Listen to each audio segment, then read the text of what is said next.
Up next, ano-ano pa kaya ang dapat nating ma-discover about this kitty hopeful? Let's find out. Ang next kitty hopeful for the mid-rounds ay si Marcio, na noong auditions, nalaman nating may mataas na pangarap.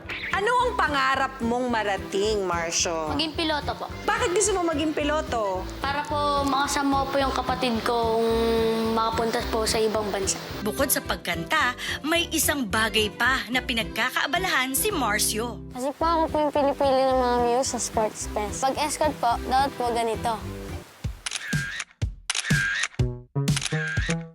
Dahil lagi po ako napipiling escort, sana po mapili din po ako dito sa Idol Kids, dito sa Mid-Round.